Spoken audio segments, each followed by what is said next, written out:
La deuxième ville du Congo, Brazzaville, Pointe-Noire, identifiée comme une ville où l'approvisionnement en eau potable est difficile.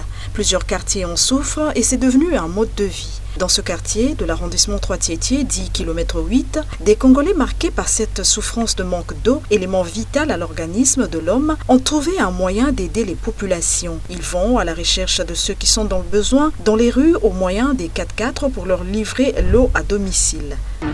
Ça fait 9 ans que nous faisons ce travail d'aller vendre l'eau dans les avenues. Le bilan revient à 100 francs parce que la population souffre à cause du manque d'eau. Parfois, les forages sont éloignés des maisons.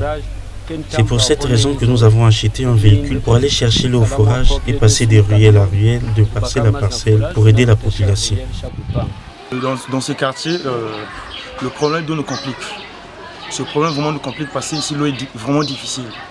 Bon, nous sommes obligés d'attendre les camions qui passent dans le réel pour payer de l'eau à 100 francs le bidon. Parce qu'il n'y a pas de pompe dans le quartier. Forage, bon, il y en a, mais sauf que dans d'autres endroits, les forages sont un peu éloignés par rapport aux autres endroits. Si, vraiment, ça nous aide beaucoup. Ça nous apporte vraiment un grand soulagement pour nous qui n'ont pas vraiment l'accès de pompes dans ce quartier, qui sont vraiment un peu éloignés par rapport aux endroits où se situent les forages. Bon, ils n'ont pas d'heure fixe.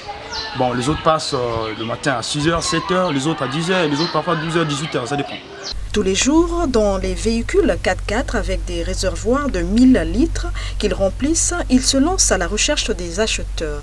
100 francs CFA, c'est le prix d'un bidon de 25 litres. Se retrouve-t-il financièrement avec les dépenses en carburant pour le groupe au niveau du forage et des véhicules? Au kilomètre 8 ici, il n'y a pas d'électricité. C'est pourquoi nous avons acheté le groupe électrogène. Nous achetons le gasoil pour le groupe et le véhicule. Nous payons les travailleurs, nous ne pouvons pas faire autrement. Il y a quand même un peu d'argent qui reste pour nous permettre d'avoir à manger. Le jour où il y aura d'électricité, c'est sûr que nous nous retrouverons. Il arrive que nous fassions 10 tours par jour et parfois rien. Puisque vitale, cette activité a attiré beaucoup de Congolais, dont cet autre particulier qui utilise une citerne. Implantés un peu partout dans ce quartier, les forages en majorité appartiennent à des particuliers. Un seul a été implanté par l'État, c'est celui du centre de santé de Lusala qui ne fonctionne pas normalement. Les puits ayant tari dans la zone, voilà que par manque d'initiative des uns, les privés ont pris le relais pour satisfaire le besoin en eau potable.